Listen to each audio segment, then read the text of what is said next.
नमस्ते दोस्तों, कैसे हैं आप लोग। मेरा नाम निरंजन टिकम है। Welcome back to my channel. और आज मैं इस वीडियो में बात करने वाला हूं हमें सुशांत सिंह राजपूत को सपोर्ट क्यों करना चाहिए। Why support Sushant Singh Rajput. इसमें सबसे पहला रीज़न है, सबसे पहली वजह यह है कि सुशांत सिंह राजपूत जो थे वो एक आउटसाइडर थे और बाहर से आके उन्होंने अपनी फिल्म इंडस्ट्री में एक जगह बनाई थी।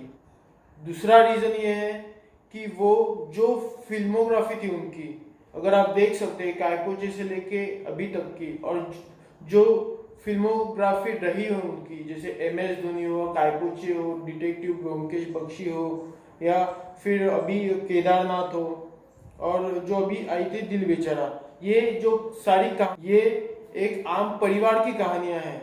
तो जो आम ऑडियंस थी, जो हमारे जैसी कॉमन जनता है, वो उन फिल्मों से काफ़ी रिलेट कर सकती थी। जैसे दिल बेचारा में जो कैंसर पेशेंट बने थे, और कायपोचे में भी जो जिस फिल्म से उन्होंने डेब्यू किया था, वो फिल्म भी एक आम परिवार की कहानी थी, एक आम लड़के की कहानी थी।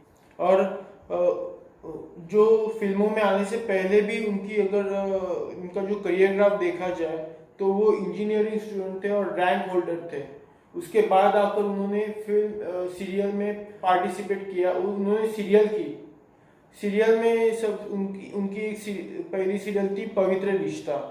वो सीरियल में अगर आप देखा जाए तो वो सीरियल भी जो थी, उसकी जो कहानी थी, वो एक आम और मिडिल क्लास परिवार की कहानी थी, जिससे ऑडियंस ने काफ़ी रिलेट किया और हर घर में वो सीरियल पॉपुलर हुई। और उस सीरियल के लिए उन्हें अवार्ड भी मिला था। और मुझे आज भी याद है, जब उन्हें पहला अवार्ड मिला था तब उन्होंने उनकी माँ को याद किया था कि उन्हें बहुत याद आ रही है, ऐसे उन्हें कहा था।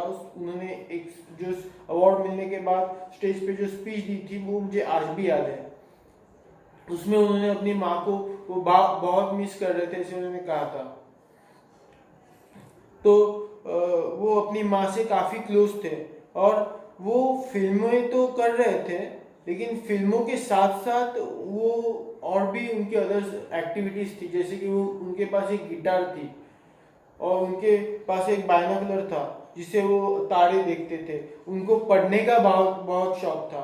जो सीन कोई भी ख़त्म होने के बाद, या फिर कोई भी जब वो शूटिंग पे जाते थे, सीन खत्म होने के बाद वो बुक लेकर पढ़ते थे। उनके घर में भी काफ़ी किताबें थी।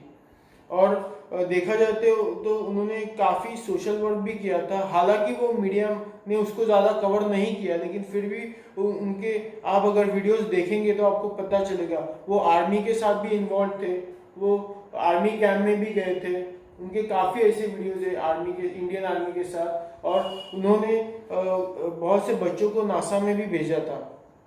और उनके करियर ग्राफ के बारे में बात की जाए तो सीरियल से होते हुए उन्होंने फिल्में की। फिल्मों में उन्होंने अपनी एक अलग जगह, अलग पहचान बनाई थी। और हम उनके फिल्मों से काफ़ी रिलेट कर सकते थे। और उनकी जो फिल्में थी, जैसे कि छिछोरे हुई, वो फिल्म 100 करोड़ से ऊपर का बिजनेस उसने किया था। यानी कि आप उनका जो स्टोरी और उनका जो कैरेक्टर था, और उनके जो अलग अलग दोस्त थे, उनका अलग अलग किरदार था, उन सब ने काफ़ी मेहनत की थी। और वो मेहनत हमें वो फिल्म में दिखती भी है। हालांकि सोनचिड़िया जो फिल्म थी उनकी, वो इतनी चली नहीं थी, लेकिन फिर भी अगर आप उस फिल्म को आज भी देखेंगे तो आपको पता चलेगा कि वो फिल्म भी बहुत ही बेहतरीन और उम्दा फिल्म है। उस फिल्म में काफ़ी अच्छे और बेहतरीन सीनियर कलाकार हैं, जैसे आशुतोष राणा हुए, रणवीर शौरी हुए, मनोज वाजपेयी हुए, और उसमें भूमि पेडनेकर भी थी। और है कि उनकी जो फिल्में हैं, उनकी याद के तौर पर वो लॉकडाउन खत्म होने के बाद जब थिएटर्स खुलेंगे तब उसमें ऑडियंस के लिए दिखाई जाए, क्योंकि ऑडियंस काफ़ी भूखी है उनकी फिल्मों को देखने के लिए थिएटर्स में। तो मुझे ऐसे लगता है कि सुशांत सिंह राजपूत जो थे, उनको सपोर्ट हमें उनकी फिल्मों को सपोर्ट हमें इसके लिए करना चाहिए क्योंकि वो एक बेहतरीन कलाकार थे। उनकी जो भी फिल्मोग्राफी अभी तक की रही है, उनका जो करियर ग्राफ है वो हमेशा ऊपर ऊपर ही जाते रहा है। और उन्होंने अपनी हर एक फिल्म से, आप उनकी कई फिल्मों को कंपैरिजन भी करेंगे तो आपको पता चलेगा हर एक फिल्म में उन्होंने अपनी एक अलग छाप छोड़ी हुई थी। उन्होंने हर एक फिल्म से में कुछ अलग अलग किरदार किए, जैसे कि MS धोनी हुए। और MS धोनी जो फिल्म थी वो काफ़ी बहुत ही चर्चित और बहुत ही उम्दा फिल्म की थी। उन्होंने अपने आप को पूरी तरह से ढाल लिया था महेंद्र सिंह धोनी के रोल में। ये मेरी दिली ख्वाहिश है कि मैं चाहता हूं कि आप सब सुशांत सिंह राजपूत को सपोर्ट कीजिए, उनकी फिल्मों को सपोर्ट कीजिए। नमस्ते।